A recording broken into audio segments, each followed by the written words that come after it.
Во-первых, я хотел бы сказать, чтобы вы понимали, я сам житель Херсонской области, и люди, которые остаются сегодня на левобережной части Херсонской области, для меня не просто некая формальность, или как у нас некоторые думают, вот так вот. Мы можем позволить себе не просто оставить людей, или каким-то образом хотя бы создать предпосылки того, что люди могут остаться. Поэтому я говорю объективно только лишь для того, чтобы сохранить, как мы говорим, вот это отношение человеческое к людям. Я надеюсь, что мы Херсон не оставим. Я надеюсь, что за Херсон мы будем биться не только на уровне интернет разных сообществ, журналистов и блогеров, но и тех, кто на самом деле хочет сегодня понять, что Херсон оставлять нельзя. И ни в коем случае, если мы это в принципе себе позволим, это будет очень большой удар, прежде всего, не только по имиджу нас всех, кто начинал вот все те события 24 февраля, а и удар по людям, которые могут остаться. Много людей, которые на сегодня получили российские паспорта, искренне верят тому, что я говорил, что мы никогда не оставим Херсон. Но с учетом того, что нам придется принимать какие-то тяжелые решения, будь то какая-то стратегия очень недоработки, которые боятся некоторые признать, будь то что угодно, но для меня важна на сегодняшний момент попытка сказать людям: выезжайте, пожалуйста, на левый берег, потому что там вы будете находиться в более полной безопасности. Если кому-то не нравится вот моя позиция как человека к человеку, то я не, знаете, формализованный какой-то чиновник или человек, который просто-напросто должен рассказывать, что все прекрасно.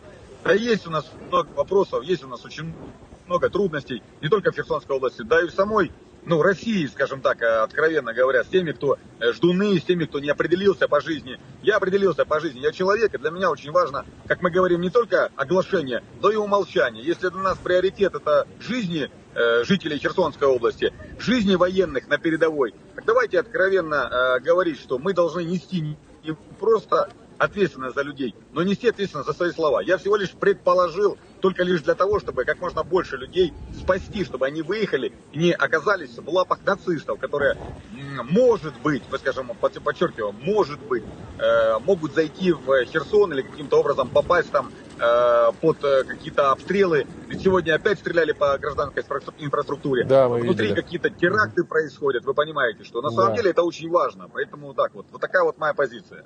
Давайте еще раз тогда зафиксируем, чтобы было четко прозвучало. И на этот раз со ссылкой на наш стрим и на вас, который это сказал в нем. Ваше обращение, это было, во-первых, в форме предположения, а во-вторых, с целью убедить как можно большее количество людей покинуть опасную зону. Правильно я, так сказать, понял ваше обращение и ваши слова? Абсолютно вы правильно сказали, потому что формальности или какие-то вещи, которые могут быть как недоработка, у нас есть уже несколько примеров, восприняты как ситуацию, в которой, не дай бог, просто-напросто я на себя возьму ответственность за то, что кто-то пострадает в Херсоне, то для меня это будет действительно просто удар, прежде всего, для меня как для человека. Поэтому мое предположение только лишь для того, чтобы люди как можно больше выехали на левый берег во имя спасения своих жизней. Все, на большее я не влияю. На большие процессы я просто повлиять физически не могу, потому что от меня в этом направлении, от военных действий, от тактики и стратегии вообще ничего не зависит.